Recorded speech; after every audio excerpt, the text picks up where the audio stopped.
यह class FLT test है, ये FLT टेस्ट 1 है ना। तो इसको लगाएंगे, देखेंगे आप लोग कितना क्या कुछ आप लोगों को आता है। तो ये देख लेना, इससे है ना अंदाज़ा लगाते जाना साथ साथ, और हम फटाफट इसके आंसर आपको बताते जाएंगे ताकि जल्दी से जो है वो टेस्ट हमारा कंप्लीट हो जाए। तो शुरू करते हैं, है ना। पहले क्वेश्चन पर पहुँचते हैं हम और देखते हैं टेस्ट से क्या होता है ना, हमें आइडिया लग जाता है कि किस प्रकार से क्वेश्चन को जो है वो सॉल्व करना है। पहला जो प्रश्न है आपका पहले टेस्ट का आज के, है ना, हमें 10 टेस्ट लगाने हैं FLT, है ना। बाकी सब्जेक्ट वाइज जो है वो भी लगाएंगे और ये FLT भी लगाएंगे। इन 2 दिनों में बहुत सारे टेस्ट लगाने हैं। पहला जो क्वेश्चन है कुछ इस प्रकार से यहाँ पे बोला जा रहा है कि निम्नलिखित को सुमेलित करना है हमें, है ना। निम्नलिखित को क्या करना है, सुमेलित करना है। तो यहाँ पे पुराण दिया हुआ है एक साइड, और एक साइड दिया हुआ है रचना स्थल जो है वो कहाँ पर उनकी रचना हुई है। तो भागवत पुराण जो है, कौन सा, भागवत पुराण, इसकी रचना कहाँ पर की गई है। तो भागवत पुराण की रचना की गई है दक्षिण भारत में। कहाँ पर हुई है, दक्षिण भारत में भागवत पुराण की रचना हुई है। तो ये याद रखना है, पहले का है भागवत पुराण का दक्षिण भारत। अग्नि पुराण की जो रचना है वो बंगाल में की गई है, अग्नि पुराण की। और जो गरुड़ पुराण है इसकी रचना हुई है मिथिला में। कहाँ पर, मिथिला में गरुड़ पुराण की रचना हुई है। मत्स्य पुराण की रचना हुई है नर्मदा प्रदेश या पश्चिमी दक्कन में हुई है मत्स्य पुराण की रचना। तो इस प्रकार से इसके आंसर थे। अगला है, विनय पिटक पर लिखे गए भाष्य का नाम क्या है। विनय पिटक पर जो भाष्य लिखा हुआ है उसका नाम क्या है। तो उसका नाम है कुरुंदी। क्या है उसका नाम, कुरुंदी है। विनय पिटक पर जो भाष्य लिखा है ना उसका नाम है कुरुंदी। निम्नलिखित में से किसे विजयनगर शासक ने बेल्लूर में पुर्तगालियों को गिरजाघर निर्माण करने की अनुमति दी थी। तो पूछा जा रहा है कि वह कौन सा विजयनगर का शासक था जिसने बेल्लूर में पुर्तगालियों को गिरजाघर निर्माण करने की अनुमति दी थी। तो इसका सही आंसर हो जाएगा वेंकट द्वितीय ने। किसने, वेंकट द्वितीय ने ये अनुमति दी थी। विजयनगर साम्राज्य धार्मिक सहिष्णुता की नीति का अनुसरण करते थे, और ये अराबीडू शासक वेंकट द्वितीय ने पुर्तगालियों को बेल्लूर में जो है गिरजाघर स्थापित करने की क्या दी थी, अनुमति दी थी। क्वेश्चन चौथा है, निम्नलिखित में से किसका संबंध बुद्ध के जीवन से है। ये पूछा जा रहा है इनमें से किसका संबंध जो है वो बुद्ध के जीवन से है। तो आपको बताना है कि इसका आंसर क्या होगा, है ना। तो इसका आंसर जो है 3 और 4 हो जाएगा। गंधार का संबंध नहीं है, है ना। किसका है, कौशल और मगध का संबंध बुद्ध से है। कौशल और मगध का संबंध जो है वो बुद्ध से है, इन दोनों में। मध्य प्रदेश के पहले कार्यकारी राज्यपाल बनाए गए थे। कौन थे मध्य प्रदेश के पहले कार्यकारी राज्यपाल, पूछा जा रहा है।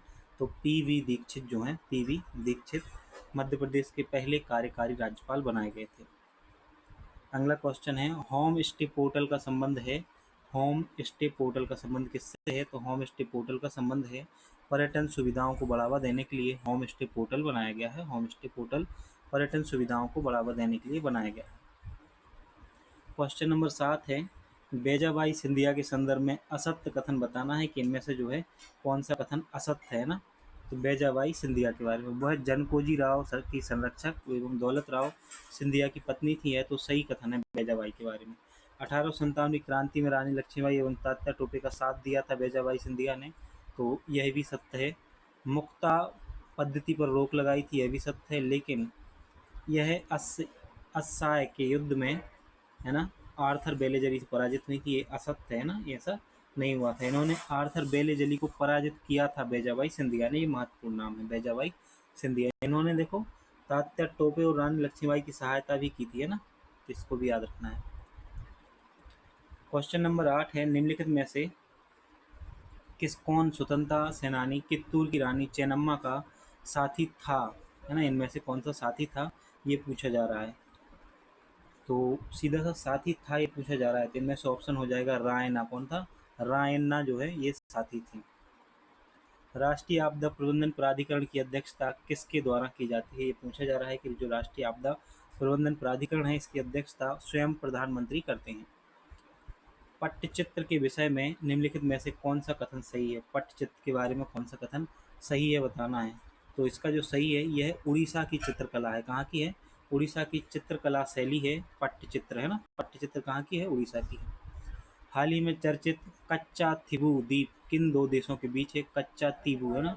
कच्चा तीबू किन देशों के बीच है। तो भारत और श्रीलंका के बीच है कच्चा तीबू द्वीप। कच्चा तीबू द्वीप भारत और श्रीलंका के बीच पाक जलसंधि में विस्तृत एक निर्जन द्वीप है। कैसा है, निर्जन द्वीप है। 1947 में भारत श्रीलंका समुद्री समझौते के तहत द्वीप श्रीलंका को हस्तांतरित कर दिया गया था। 18 जून 1858 को हुरोज एवं रानी लक्ष्मीबाई के बीच अंतिम युद्ध ग्वालियर के मुरार में किस नदी के किनारे पर हुआ था? ये पूछा जा रहा है ग्वालियर के मुरार में किस नदी के किनारे पर हुआ था? तो ये हुआ था स्वर्ण रेखा नदी के किनारे पर। कहाँ पर? स्वर्ण रेखा नदी के किनारे पर।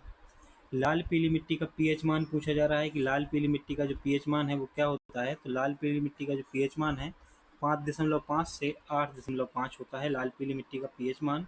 और यह धान की खेती के लिए बहुत अच्छी मिट्टी होती है, धान की खेती के लिए, है ना। इसमें जो है नाइट्रोड और ह्यूमस की क्या होती है? अनुपस्थिति होती है। इससे इसकी उर्वरता जो है वो कम होती है लाल पीली मिट्टी की। क्वेश्चन नंबर 14 है, संविधान संशोधन विधेयक के संदर्भ में निम्नलिखित में से कौन सा कथन सही नहीं है? ये बताना है कि इनमें से कौन सा सही नहीं है। तो संविधान संशोधन में राष्ट्रपति विधेयक को पारित कराने के लिए दोनों सदनों की संयुक्त बैठक बुला सकता है, ऐसा नहीं कर सकता राष्ट्रपति, है ना।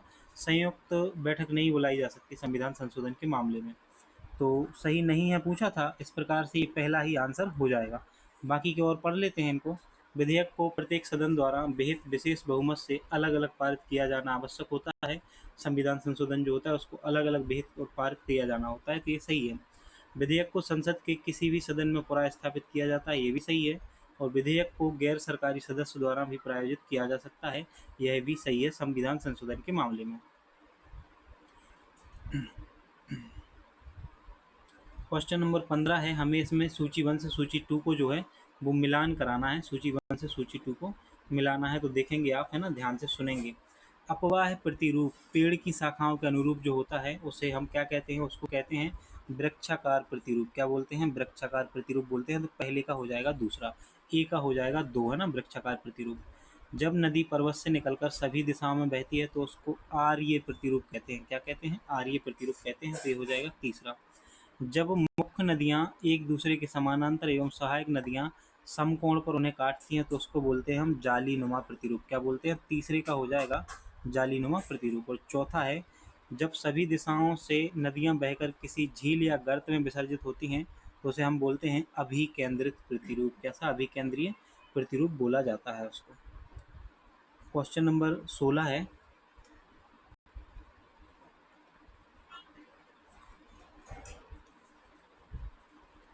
अंतर्राष्ट्रीय वन विकास कार्यक्रम फॉरेस्ट प्लस कब क्रियान्वित किया गया था?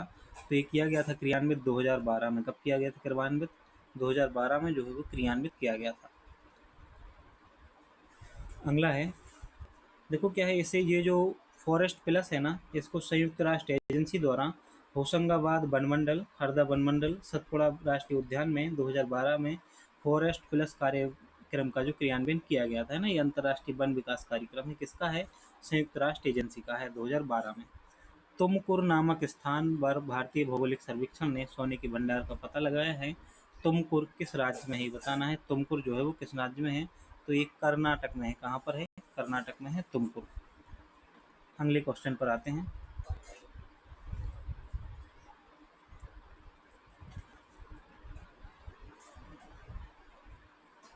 क्वेश्चन नंबर 18 है, 2011 की जनगणना के अनुसार 2001 से 2011 के दौरान जनसंख्या वृद्धि में निम्नलिखित में से किसने प्रथम व द्वितीय रैंक प्राप्त किया है? जनसंख्या वृद्धि की बात हो रही है, किसने प्रथम और किसने द्वितीय स्थान प्राप्त किया है जनसंख्या वृद्धि के मामले में? तो आपको पता ही है, जनसंख्या अगर आपने अच्छे से पढ़ी होगी तो आपको पता होगा इसका सही आंसर होगा 2 और 3, है ना। तो मेघालय ने जो है, किसने जनसंख्या वृद्धि में? मेघालय ने प्रथम स्थान प्राप्त किया है ना। मेघालय ने कितने परसेंट? 27.28% की वृद्धि हुई है 2001 से 2011 तक में मेघालय की जनसंख्या में। वहीं दूसरे नंबर पर है अरुणाचल प्रदेश। इसमें कितनी वृद्धि हुई है? 25% की वृद्धि की है अरुणाचल प्रदेश ने, इस प्रकार से। इसके बाद फिर बिहार ने कितने परसेंट वृद्धि की है? 25.10। और जम्मू कश्मीर ने 23.70, है ना। तो सबसे आगे है वृद्धि करने में मेघालय, सबसे ज़्यादा वृद्धि की है, इतनी 27.28%। फिर अरुणाचल प्रदेश का नाम आता है, फिर बिहार का नाम आता है।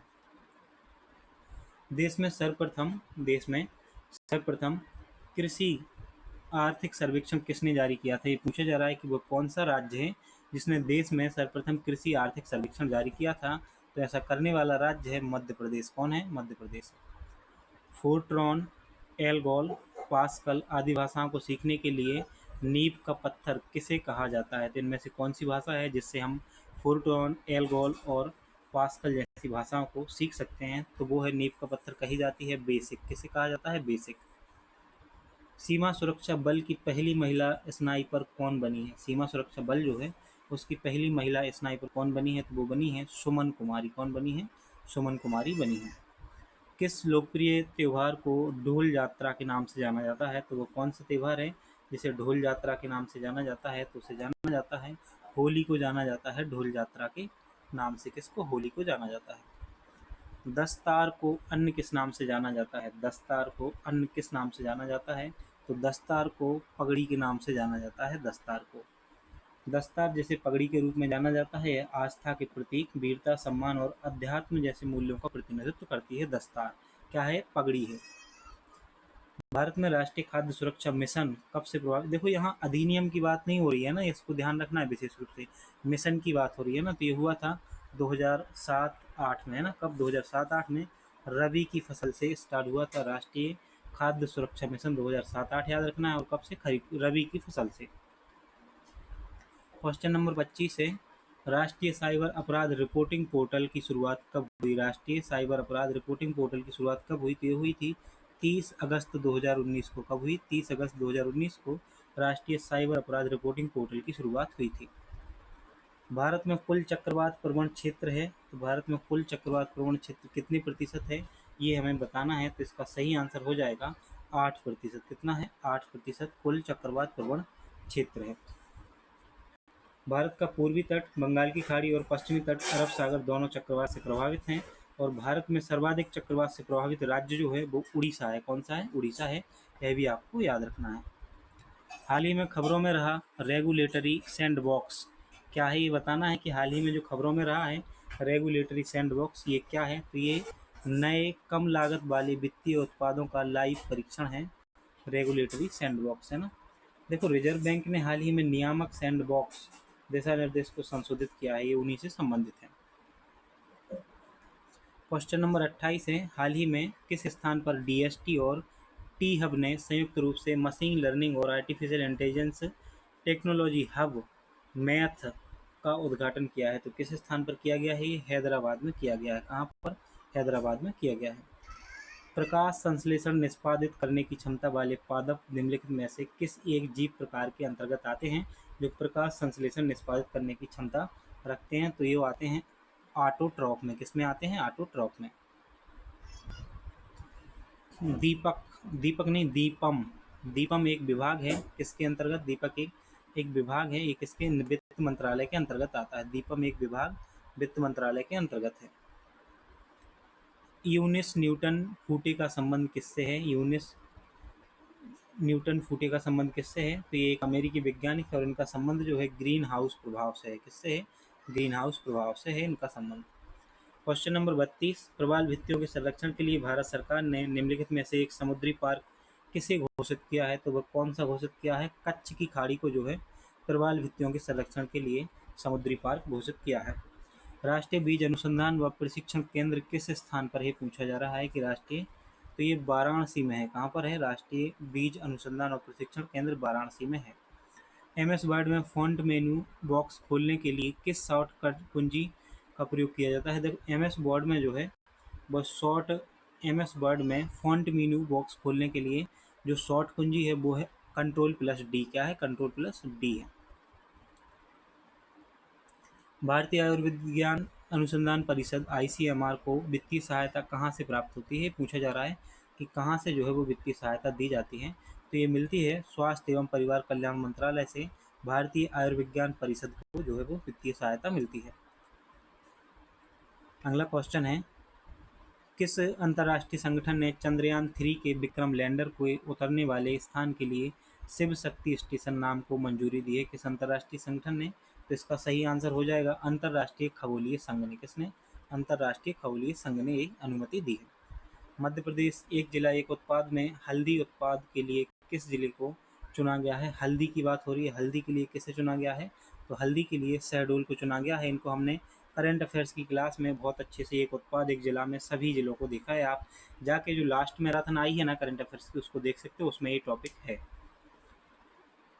क्वेश्चन नंबर 38 है, किसी भी विधानसभा के अध्यक्ष को हटाने के लिए निम्नलिखित में से कौन सा आधार साबित करना आवश्यक है। अगर किसी विधानसभा के अध्यक्ष को हटाना है तो इनमें से कौन सा आधार जो है वो साबित करना होगा। तो इनमें से कोई सा भी नहीं है आधार, है ना, इनमें से वो आधार कोई सा भी नहीं है। तो 38 का हो जाएगा डी, ना तो दुराचार, ना क्षमता, नैतिकता, अक्षमता के युक्त के आचरण पर, इनमें से कोई नहीं। भारत का सर्वाधिक कपास उत्पादक राज्य महाराष्ट्र है, ये कथन सही है क्या? ये आपसे बोल रहे हैं कि ये कथन सही है क्या? तो ये कथन सही नहीं है ना, ये कथन गलत है। और महाराष्ट्र में काली मिट्टी का सर्वाधिक विस्तार है, तो ये क्या सही है? ये सही कथन है, महाराष्ट्र में काली मिट्टी का जो है वो सर्वाधिक विस्तार है। प्रसिद्ध साहित्यकार हाल किसके शासनकाल के संबंध रखते हैं? जो हाल थे एक प्रसिद्ध साहित्यकार किसके से संबंध रखते हैं? तो सातवाहन वंश से संबंध रखते हैं। हाल का संबंध सातवाहन से है। और हाल की एक रचना है गाथा सप्तशती, इसे भी याद रख लेना है, गाथा सप्तशती को। किसके शासनकाल के दौरान संपत्ति के अधिकार को मौलिक अधिकारों की सूची से हटा दिया गया था? तो किसके शासनकाल में ऐसा किया गया है? तो ये किया गया था मोरारजी देसाई, उस समय प्रधानमंत्री थे। निम्नलिखित में से कौन सा ग्राम न्यायालयों की स्थापना का कारण है? इनमें से कौन सा है इसका कारण, ये हमें बताना है। 42 का, है ना। तो इसका गरीबों और वंचितों को तक न्याय की पहुंच ये तो कारण है बिल्कुल। भारत में विधि आयोग ने ग्राम न्यायालयों पर अपनी 100वीं रिपोर्ट में ग्राम न्यायालयों की स्थापना का सुझाव दिया था, ऐसा है क्या? ऐसा बिल्कुल भी नहीं है। गरीबों को उनके द्वार पर न्याय, ये सही है ना, तो पहला और तीसरा जो है वो सही हो जाएगा। क्वेश्चन नंबर 43 है, ह्यूमन इम्यूनोडेफिशिएंसी वायरस जो है एवं एक्वायर्ड इम्यून डिफेंसी सिंड्रोम रोकथाम और नियंत्रण अधिनियम किस वर्ष लागू किया गया है ना। तो इसका सही आंसर हो जाएगा 2017 में ये लागू किया गया है। अगला क्वेश्चन है, कांग्रेस के संविधान का निर्माण किस अधिवेशन में किया गया था? कांग्रेस के संविधान का जो निर्माण है किस अधिवेशन में किया गया है? तो ये किया गया था मद्रास अधिवेशन में। किसमें? मद्रास अधिवेशन में कांग्रेस के संविधान निर्माण का कार्य किया गया था। 1908 में मद्रास अधिवेशन हुआ। इसमें कांग्रेस ने अपने कांग्रेस के संविधान निर्माण को पूरा किया और अध्यक्ष उस समय थे रास बिहारी घोष। कौन थे? रास बिहारी घोष को अध्यक्ष बनाया गया था। 2011 जनगणना के अनुसार न्यूनतम नगरीय जनसंख्या वाला राज्य कौन सा है? तो ये पूछा जा रहा है कि 2011 के अनुसार न्यूनतम नगरीय जनसंख्या, है ना, नगरीय जनसंख्या वाला राज्य कौन सा है? तो ये सही आंसर है इसका सिक्किम। सिक्किम में सबसे कम नगरीय जनसंख्या है 2011 के अनुसार। संविधान के विभिन्न पहलुओं पर अध्ययन करने हेतु कितनी समितियां नियुक्त की गई थी? ये पूछा जा रहा है कि संविधान जब बन रहा था तो उस पर विभिन्न पहलुओं पर अध्ययन करने के लिए कितनी समितियां नियुक्त हुई थी? 13 समितियों को नियुक्त किया गया था। ट्राइसेम कार्यक्रम किससे संबंधित है? ट्राइसेम की बात की जा रही है, किससे संबंधित है? तो यह स्वरोजगार हेतु ग्रामीण युवकों से संबंधित है ट्राइसेम। सतत विकास लक्ष्यों के संबंध में निम्नलिखित कथनों पर विचार कीजिए। इसमें 20 लक्ष्य एवं 180 टारगेट हैं। क्या 20 लक्ष्य हैं क्या? तो 20 लक्ष्य नहीं है, इसका मतलब है कि ये कथन जो है वो गलत हो जाएगा। इसे सितंबर 2015 में न्यूयॉर्क में अपनाया गया था। कि यह क्या ऐसा है? तो ये बिल्कुल ऐसा ही है, न्यूयॉर्क में ही अपनाया गया था 2015 में। देखो एसडीजी इंडेक्स टोटल 17 हैं और 169 टारगेट शामिल हैं इसमें, ना। तो 17 लक्ष्य हैं और 169 टारगेट हैं। संयुक्त राष्ट्र के सदस्य राज्यों द्वारा इसे 2030 तक लक्ष्य को प्राप्त करना है। परमाणु पदार्थ निदेशालय का मुख्यालय निम्न में से कहाँ है? ये पूछा जा रहा है, परमाणु पदार्थ निदेशालय का मुख्यालय कहाँ पर है? तो इसका सही आंसर है ये हैदराबाद में है। कहाँ पर है? हैदराबाद में है। और ये परमाणु ऊर्जा विभाग की एक इकाई है। विक्रम एस का संबंध किससे है? तो विक्रम एस क्या है? विक्रम एस जो है एक विक्रम एस का संबंध जो है वो है गाइडेड मिसाइल से नहीं, बल्कि विक्रम एस का संबंध निजी रॉकेट से है। किससे है? निजी रॉकेट से है, जो कि एस विक्रम निर्माण स्काई रूट एरोस्पेस द्वारा किया गया है। किसके द्वारा? स्काई रूट एरोस्पेस के द्वारा किया गया है। क्वेश्चन नंबर 51 है, G20 के बारे में निम्नलिखित में से कौन सा कथन सही है, ये बताना है। तो G20 का एक स्थायी सचिवालय है क्या? बिल्कुल नहीं, ऐसा बिल्कुल नहीं है। G20 का कोई भी स्थायी सचिवालय नहीं है। G20 की प्रेसिडेंसी हर 2 साल में बदलती है, तो ऐसा भी नहीं है, है ना, हर 2 साल में नहीं बदलती है, प्रत्येक वर्ष बदलती है ना अध्यक्षता, प्रेसिडेंसी। 2015 में G20 की अध्यक्षता चीन के पास थी, ऐसा भी नहीं है ना, 2015 में तुर्की के पास थी। किसके पास? तुर्की के पास। और G20 की अध्यक्षता वर्तमान अतीत और भविष्य के मेजबान देशों की में बनी ट्रॉइका द्वारा समर्थित होती है। तो ये बिल्कुल सत्य है ना। जैसे हमने इकोनॉमी वाली क्लास थी जो, उसमें बहुत अच्छे से समझा था, और अगर आपने इकोनॉमी वाली क्लासों को हमारी को अच्छे से पढ़ा होता तो निश्चित रूप से ये क्वेश्चन आपसे बनता। विटामिन ई विशेषतः किसके लिए महत्वपूर्ण होता है? विटामिन ई जो है वो निम्न विशेषता किसके लिए, तो लिंग ग्रंथियों की सामान्य क्रियाओं में जो है वो महत्वपूर्ण होता है। निम्न में से कौन सा ओपन सोर्स सॉफ्टवेयर है, ये पूछा जा रहा है। ओपन सोर्स सॉफ्टवेयर इनमें से कौन सा है, तो इसका सही आंसर है मोजुला फायरफॉक्स जो है एक ओपन सोर्स सॉफ्टवेयर है। मध्य प्रदेश में स्थित राजमहल मड़वैया संग्रहालय कहाँ स्थित है? तो ये मध्य प्रदेश में राजमहल मड़वैया संग्रहालय जो है ये जबलपुर में है। कहाँ पर है?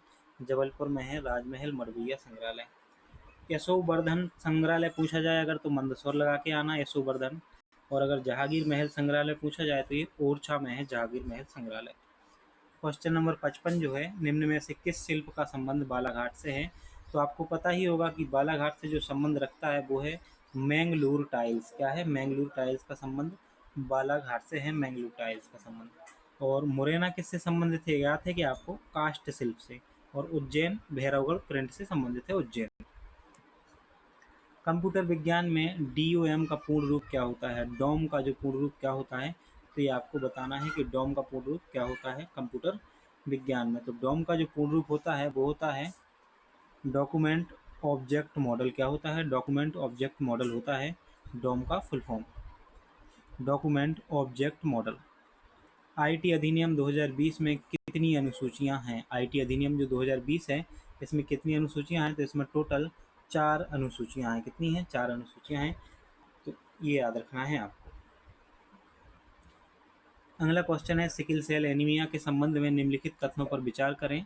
तो यह एक अनुवांशिक रोग है। क्या यह एक अनुवांशिक रोग है? तो बिल्कुल है ना, ये अनुवांशिक रोग है सिकल सेल एनीमिया। इस बीमारी वाले लोगों में एटीपिकल हीमोग्लोबिन होता है जो रक्त के प्रवाह को धीमा और अवरुद्ध करता है। यह भी सही है। तो इस प्रकार से ऑप्शन नंबर सी जो है वो सही हो जाएगा सिकल सेल एनीमिया के संबंध में। हमारी जो क्लास थी मानव रोग से संबंधित यूनिट 7 की, अगर उसको आपने अच्छे से देखा होता तो बिल्कुल यही चीज़ें हमने आपको दिखाई थी। राष्ट्रीय महिला आयोग की संरचना में शामिल होते हैं। तो राष्ट्रीय महिला आयोग की संरचना कैसी होती है? तो राष्ट्रीय महिला आयोग की संरचना में एक अध्यक्ष होता है, एक सचिव होता है और 5 अन्य सदस्य होते हैं। एक अध्यक्ष, एक सचिव और 5 अन्य सदस्य इसमें शामिल होते हैं। इस प्रकार से आप इसको याद रखोगे। दो या दो से अधिक पारिस्थितिकी तंत्रों के बीच परवर्ती क्षेत्र को क्या कहा जाता है? तो उसे इकोटोन कहा जाता है, इकोटोन कहा जाता है। थोड़ा सा राष्ट्रीय महिला आयोग के बारे में आप याद रख लेना। राष्ट्रीय महिला आयोग की जो स्थापना है ना, गठन है, वो 31 जनवरी में 1992 में किया गया था। इसका गठन है ना। और कार्यकाल कितना होता है? 3 वर्ष का कार्यकाल होता है। यह भी याद रख लेना राष्ट्रीय महिला आयोग के बारे में। वर्तमान अध्यक्ष कौन है? रेखा शर्मा वर्तमान अध्यक्ष हैं। यह भी याद रख लेना है।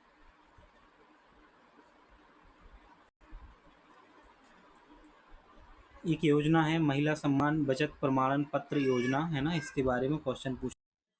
क्वेश्चन नंबर 61 है, महिला सम्मान बचत प्रमाण पत्र योजना के संदर्भ में निम्नलिखित कथनों पर विचार कीजिए, है ना। तो बताना है कि सही कथन कौन सा है। इस योजना की घोषणा पीएम श्री नरेंद्र मोदी ने की थी। क्या ये सही है? तो ये सही नहीं है। क्यों? क्योंकि इसकी घोषणा हुई थी बजट में। तो बजट में घोषणा करते हैं कौन? वित्त मंत्री। तो इसलिए ये सही नहीं है। यह योजना 10 वर्ष की अवधि के लिए महिलाओं या लड़कियों के नाम पर 2 लाख रुपए तक की जो जमा सुविधा प्रदान करते हैं। तो 10 वर्ष तय है। यहाँ पे जो अवधि है वो 2 वर्ष की है। कितना है? 2 वर्ष की अवधि है और 2 लाख रुपए की राशि है। इस प्रकार से यह भी गलत हो जाता है। इसमें 7.5% की निश्चित ब्याज दर प्रदान की जाएगी। तो ये कथन सही है बिल्कुल, है ना। इस प्रकार से हमारा ऑप्शन नंबर सी जो है सही हो जाता है। स्थैतिक ऊर्जा का मान कहाँ लुप्त हो जाता है? पूछा जा रहा है स्थैतिक ऊर्जा का मान कहाँ लुप्त हो जाता है? तो ये लुप्त हो जाता है पृथ्वी के केंद्र पर। कहाँ पर? पृथ्वी के केंद्र पर स्टैटिक ऊर्जा जो होती है ना, उसका मान लुप्त हो जाता है। किसी प्रजाति को विलुप्त माना जा सकता है जब वह अपने प्राकृतिक आवास में कितने वर्षों से नहीं देखी गई हो? तो 50 वर्षों से वह अपने प्राकृतिक आवास में ना देखी जाए तो उसे विलुप्त माना जा सकता है। रुधिर वर्णिका हीमोग्लोबिन के संबंध में निम्नलिखित कथनों पर विचार करना है। और बताना है कि इनमें से कौन सा सही कूट है। तो इसमें जो है किसमें, रुधिर का हीमोग्लोबिन की बात कर रही है। इसमें लोहे होता है तो बिल्कुल होता है। यह रक्त को लाल रंग प्रदान करता है तो यह भी सही है। यह कुछ रोगों से प्रतिरक्षा भी करता है, यह भी सही है। यह रक्त में ऑक्सीजन का वाहक है तो यह भी सही है। हीमोग्लोबिन क्या है, रक्त में ऑक्सीजन का वाहक ही तो है। इस प्रकार ऑप्शन नंबर डी जो है वो सही हो जाता है। पश्चिम भारत में सांस्कृतिक पुनर्जागरण का अग्रदूत कहा जाता है। पश्चिम भारत की बात हो रही है ना, पश्चिम भारत में एम.जी. रानाडे को सांस्कृतिक पुनर्जागरण का दूत कहा जाता है, अग्रदूत कहा जाता है ना। और पूना सार्वजनिक सभा की स्थापना जो है वो 1867 में हुई थी। कब हुई थी? एम.जी. रानाडे के द्वारा पूना सार्वजनिक सभा की स्थापना 1867 में हुई। पश्चिम में सामाजिक सांस्कृतिक आंदोलन चलाया था एम.जी. रानाडे ने, यह भी याद रखना है। आर्टिफिशियल इंटेलिजेंस की प्रक्रिया को कितनी श्रेणियों या चरणों में वर्गीकृत किया गया है? तो आर्टिफिशियल इंटेलिजेंस की जो प्रक्रिया है उसको कितने चरणों में बांटा गया है? 3 चरणों में बांटा गया है, 3 श्रेणियों में बांटा गया है। इस प्रकार से ऑप्शन नंबर 3 जो है वो सही हो जाएगा, ऑप्शन नंबर सी जो है सही हो जाएगा। कौन कौन से हैं वो 3 चरण? पहला तो होता है सेंसिंग। कौन होता है पहला? पहला चरण है सेंसिंग। तो सेंसिंग याद रखना है आपको, सेंसिंग। इसमें क्या होता है? सेंसिंग जो पहला चरण है, सेंसर के माध्यम से डेटा लेना है ना, इसमें होता है। फिर होता है रीजनिंग। दूसरा चरण जो होता है ना, रीजनिंग होता है, रीजनिंग। इसमें विश्लेषण होता है। क्या होता है रीजनिंग में? विश्लेषण। और तीसरा चरण जो होता है उसे कहते हैं प्रोसेस, यानी कि क्रिया। क्रिया इनपुट और तर्क के आधार पर, है ना, इनपुट और तर्क के आधार पर जो है क्रिया होती है। तो आर्टिफिशियल इंटेलिजेंस के इन 3 चरणों में विभक्त किया गया है पूरी प्रक्रिया को। तो बैगा जनजाति के गांव को क्या कहा जाता है? क्वेश्चन नंबर 67 जो है, बैगा जनजाति के गांव को पूर्वा कहा जाता है। क्या कहा जाता है? बैगा जनजाति के गांव को पूर्वा कहा जाता है, यह आपको याद रखना है। ऑटो आंसर का मॉडेम से क्या तात्पर्य है? ऑटो आंसर का जो है मॉडेम से क्या तात्पर्य है? इसका मतलब होता है स्वतः उत्तर देना, है ना, स्वतः उत्तर देना। क्वेश्चन नंबर 69 है, ऐसे वायरस का नाम बताइए जो समय बीतने पर या खास दिन को चलते हैं। तो ऐसा वायरस जो किसी समय बीतने पर या किसी खास दिन को चलते हैं उनको टाइम बॉम्ब कहा जाता है। क्या कहा जाता है? टाइम बॉम्ब कहा जाता है ना। तो और कुछ कंप्यूटर वायरसों के भी नाम याद करके जाना है ना, तो एक बार देख लेना उनको। साथ ही एंटीवायरस के भी नाम याद करके जाना है, उनको भी देख लेना है। भारत का पहला वर्टिकल फॉरेस्ट टावर मन फॉरेस्टा किस राज्य में बनाया गया है? भारत का पहला वर्टिकल फॉरेस्ट टावर मन फॉरेस्टा किस राज्य में बनाया गया है? तो इसका सही आंसर है बेंगलुरु में बनाया गया है। कर्नाटक राज्य में बेंगलुरु में बनाया गया है। क्वेश्चन नंबर 71 है, मध्य प्रदेश की जनजाति जननांकी 2011 के अनुसार, यहाँ ईएमपी से संबंधित है ना जनगणना, जनजातियों में साक्षरता दर कितने प्रतिशत है? जनजातियों में साक्षरता दर जो है वो कितने प्रतिशत है? तो इसका सही आंसर है 50.6% है। कितनी है? 50.6% जनजातीय साक्षरता दर है। मध्य प्रदेश में न्यूनतम साक्षरता जो है वो 36.1 है, अलीराजपुर में। किसकी? जनजातियों की। मध्य प्रदेश के चीफ जस्टिस रहे अजय मणिकराव खानविलकर निम्न में से किस पद पर नियुक्त किए गए हैं? तो अजय मणिकराव खानविलकर जो हैं देश के लोकपाल बनाए गए हैं। क्या बनाए गए हैं? देश के लोकपाल बनाए गए हैं। इस प्रकार ऑप्शन नंबर ए जो है वो सही हो जाएगा। क्वेश्चन नंबर 73 पर आते हैं, नेशनल एआई प्रोग्राम का क्रियान्वयन कौन कर रहा है? तो नेशनल एआई प्रोग्राम जो है 2019 के बजट में घोषणा की गई थी। आपने ध्यान से सुना होगा बजट को, है ना, या फिर बजट को उस समय पढ़ा होगा ना 2019 का, तो आपको आज भी याद होगा कि नेशनल एआई जो है यह नीति आयोग का प्रोग्राम है। इसको नीति आयोग क्रियान्वित कर रहा है। मध्य प्रदेश में निम्नलिखित में से किस जिले में भरेवा शिल्प कला विकसित की गई है? कौन सी?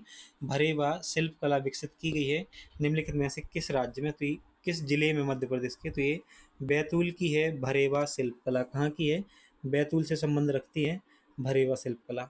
अच्छा, भरेवा शिल्प कला बैतूल से है। अभी 2-3 शिल्प कलाएं पीछे देखी थी।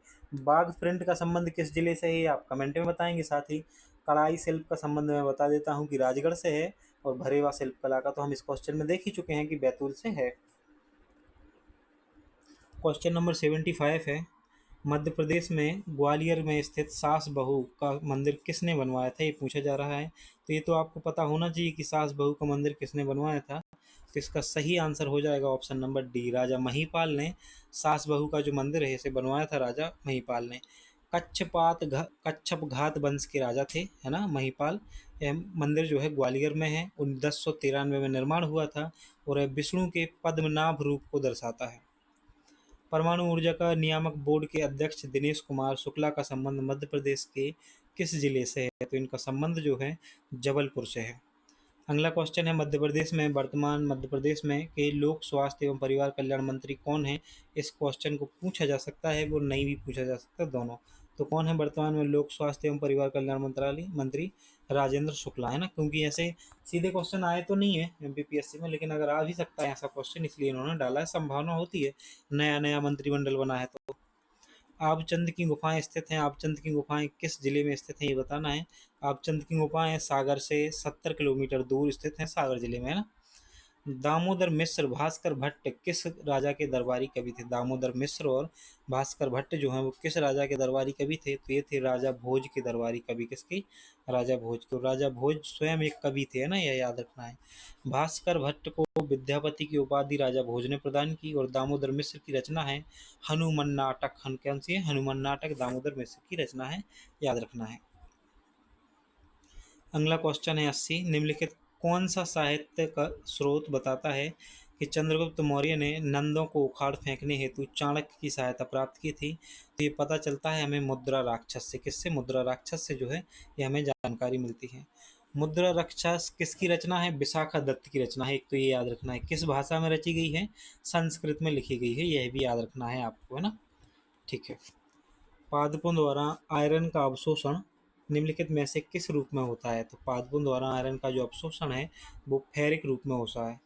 आहार में फाइबर की क्या भूमिका होती है? आहार में जो फाइबर होता है उसकी क्या भूमिका होती है? पाचन में सहायक करता है। फाइबर जो है पाचन में सहायक करता है, ये प्रचुर मात्रा में आहार में शामिल होकर पाचन में सहायक होता है।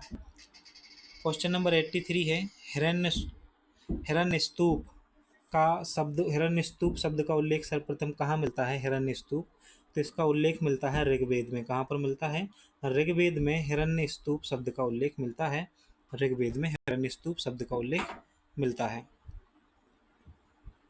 किस जनजाति की पंचायत को गोहिया कहा जाता है ना, तो आपको ये याद होगा और इसको बहुत अच्छे से पढ़ाया था आप लोगों को। जो जनजाति वाली क्लासें हैं उनमें बहुत अच्छे से समझा था कि हमने देखा था कोल जनजाति की जो पंचायत होती है उसे गोहिया कहा जाता है। क्या कहा जाता है? कोल जनजाति की पंचायत को गोहिया कहा जाता है। कुछ झीलें हैं और दूसरी साइड सुमेलित करना है कि किसका किससे संबंध सही है। तो हनुमान ताल है ना, हनुमान ताल जो है ये जबलपुर में है, तो ए का हो जाएगा जबलपुर। ए का हो जाएगा क्या? जबलपुर। तो हनुमान ताल ए जबलपुर, है ना। यशवंत सागर कहाँ पर है? यशवंत सागर जो झील है ना, यशवंत सागर, इसको आर्द्र भूमि का भी दर्जा मिला हुआ है और ये कहाँ पर है? बी इंदौर, है ना। तो ये हो जाएगा यशवंत सागर इंदौर में। लाखा बंजारा कहाँ पर है? सागर में है, तीसरे नंबर पर। और मुंज सागर धार में, ये याद रख लेना है इस प्रकार से। तो हनुमान ताल जबलपुर, यशवंत सागर इंदौर, लाखा बंजारा सागर और मुंज सागर जो है वो धार में, याद रखना है आपको। क्वेश्चन नंबर 86 है कि निम्नलिखित में से किसको वायुमंडल में द्वितीयक प्रदूषक के रूप में जाना जाता है? तो ये ओजोन को जाना जाता है द्वितीयक प्रदूषक के रूप में। क्वेश्चन नंबर 87 है, द केरला स्टोरी फिल्म के लेखक कौन है? द केरला स्टोरी जो फिल्म है इसके लेखक कौन है? तो सुदीप्तो सेन जो है वो इसके लेखक हैं। कौन है? सुदीप्तो सेन जो है वो द केरला स्टोरी के लेखक हैं। निम्नलिखित में से कौन सी मिट्टी का कौन सा वर्ग, मिट्टी का कौन सा वर्ग भारत के सर्वाधिक क्षेत्र पर फैला है? तो इसका आसान सा आंसर है, सभी को पता है, जलोढ़ मिट्टी। कौन सी? जलोढ़ मिट्टी। जलोढ़ मिट्टी सर्वाधिक उपजाऊ मृदा होती है, आप ये जानते हो, नदियों द्वारा बहाकर लाई गई मृदा होती है। भारत के 43 से 45 लगभग, है ना, इतने भूभाग पर फैली हुई है। इसमें पोटास की बहुलता होती है और नाइट्रोजन, ह्यूमस और फास्फोरस की जो है वो कमी होती है। 89 क्वेश्चन नंबर है, ये कह रहा है कि रियावन लहसुन हेतु प्रसिद्ध कौन सा जिला है? रियावन लहसुन की बात हो रही है और रियावन लहसुन के लिए रतलाम जो है वो प्रसिद्ध जिला है। कौन सा है? रतलाम रियावन लहसुन के लिए प्रसिद्ध है। World economic situation and prospect report निम्नलिखित में से किसके द्वारा जारी की जाती है? कौन सी report? World economic situation and prospect report, ये जारी की जाती है संयुक्त राष्ट्र संघ के द्वारा। किसके द्वारा? संयुक्त राष्ट्र संघ के द्वारा जारी की जाती है। इसमें वैश्विक अर्थव्यवस्थाओं की वृद्धि दर का अनुमान लगाया जाता है। आपदा प्रबंधन किस सूची के अंतर्गत आता है? आपदा प्रबंधन जो है वो किस सूची के अंतर्गत आता है, ये पूछा जा रहा है। तो आपदा प्रबंधन समवर्ती सूची के अंतर्गत आता है। किसके अंतर्गत? समवर्ती सूची के अंतर्गत आता है। बलन क्रिया किसका परिणाम है? बलन क्रिया जो है वह पर्वत निर्माणकारी बल का परिणाम है। पर्वत निर्माणकारी बल का परिणाम है बलन क्रिया। मध्य प्रदेश राज्य सूचना आयोग का मुख्यालय पूछा जाए कहाँ है, तो इसका मध्य प्रदेश राज्य इसका मुख्यालय जो है भोपाल में है, जो कि ऑप्शन में नहीं है। तो इसका आंसर हो जाएगा इनमें से कोई नहीं, है ना। तो मध्य प्रदेश राज्य सूचना आयोग का मुख्यालय कहाँ पर है? भोपाल में है। और मध्य प्रदेश राज्य सूचना आयोग जो है इसका गठन किया गया था 2005 में। कब किया गया था? 2005 में जो है इसका गठन किया गया था। वर्तमान में मुख्य सूचना आयुक्त कौन है? अरविंद कुमार शुक्ला मध्य प्रदेश के वर्तमान में मुख्य सूचना आयुक्त हैं। अगला क्वेश्चन है वोल्फ्राम अल्फा क्या है? वोल्फ्राम अल्फा क्या है, ये पूछा जा रहा है कि वोल्फ्राम अल्फा क्या है। तो यह एक सर्च इंजन है। क्या है? वोल्फ्राम अल्फा जो है एक सर्च इंजन है ना। और इसके बारे में आपको याद रखना है कि यह 2009 में लॉन्च हुआ था। कौन था निर्माता इसका? स्टीफन वोल्फ्राम जो है इसके निर्माता हैं, वोल्फ्राम अल्फा सर्च इंजन के। 2009 में लॉन्च हुआ था। अगला क्वेश्चन चैट जीपीटी कब लॉन्च हुआ, इससे संबंधित है। तो चैट जीपीटी जो है वह नवंबर 2022 में लॉन्च हुआ था। बहुत ही गजब का जो प्रोग्राम है, इस पर आप बहुत सारी चीज़ों का यूज कर सकते हो, देख सकते हो, है ना। बहुत कुछ पूछ सकते हो उससे, चैट जीपीटी से बहुत आसान होता है। इसका निर्माण जो है वो ओपन एआई ने किया है, जो कि हाल ही की जो अभी लास्ट टाइम परीक्षा हुई थी ना पीएससी को, उसमें पूछा गया था किसने निर्माण किया है? ओपन एआई ने किया है इसका निर्माण। ओपन एआई ने, ये गूगल को एक दिन पीछे छोड़ने वाला है जल्दी, है ना। ओपन एआई ने किया था। और लॉन्च कब हुआ था? 30 नवंबर 2022 को। यह मैसेज आधारित चैटबॉट है। क्या है? मैसेज आधारित चैटबॉट है। तो यह भी आपको याद रखना है, मैसेज आधारित चैटबॉट है एक प्रकार का। आत्मनिर्भर मध्य प्रदेश के अंतर्गत किस वर्ष तक प्रदेश को टीबी मुक्त बनाने का लक्ष्य रखा गया है? आत्मनिर्भर मध्य प्रदेश के अंतर्गत किस वर्ष तक जो है मध्य प्रदेश को टीबी मुक्त बनाना है? तो 2024। कब तक? 2024 तक टीबी मुक्त बनाना है। डीएनए की द्विकुंडली संरचना किसके द्वारा दी गई थी? तो ये तो आपको याद ही होगा कि जो दी संरचना है जेम्स वॉटसन और फ्रांसिस क्रिक के द्वारा दी गई थी, जो कि ऑप्शन में नहीं है, इसलिए ऑप्शन डी इसका आंसर हो जाएगा। तो जेम्स वॉटसन और फ्रांसिस क्रिक का नाम याद रखना है। डीएनए की द्विकुंडली, है ना, डबल हेलिक्स मॉडल के लिए। इनको इसके लिए नोबेल पुरस्कार भी मिला था 1962 का, है ना। अगला क्वेश्चन ग्रीन बॉस क्या है, ये पूछा जा रहा है कि ग्रीन बॉस क्या है। तो ग्रीन बॉस पर्यावरण संरक्षण का जो है झूठा वादा ग्रीन बॉस कहलाता है। पर्यावरण संरक्षण का झूठा वादा ग्रीन बॉस कहलाता है। क्वेश्चन नंबर 99 है वर्तमान में भारत में कौन से क्रम की स्वास्थ्य नीति लागू है? वर्तमान में भारत में कौन से क्रम की स्वास्थ्य नीति लागू है? तो ये है तीसरे क्रम की। किस क्रम की? तीसरे क्रम की। कब लॉन्च हुई थी तीसरे क्रम की? 2017 में ये लॉन्च हुई थी, 2017 में। पहली स्वास्थ्य नीति कब आई थी? 1983 में आई थी, एक चीज़ याद रखनी है। दूसरी स्वास्थ्य नीति आई थी जो 2002 में आई थी, दूसरी स्वास्थ्य नीति। और तीसरी है 2017 की, जो अभी लेटेस्ट है ना। निजता का अधिकार किस बात से संबंधित है, ये बताना है कि निजता का अधिकार किस बात से संबंधित है। तो ये है पुट्टा स्वामी केस से संबंधित है। किससे? पुट्टा स्वामी केस से संबंधित है, जिसमें निजता के अधिकार को मौलिक अधिकार का दर्जा दिया गया था। अनुच्छेद 21 के अंतर्गत इसको रखा गया है। इस प्रकार से हमारा FLT 1 जो है वो कंप्लीट हो गया है। अब हम FLT 2 को देखेंगे, है ना। तो ये तो FLT 1 तो हमारा कंप्लीट हो गया है, FLT 2 देखेंगे उसको नेक्स्ट वीडियो में। इसको आप लाइक शेयर एंड सब्सक्राइब कर दीजिए तब तक।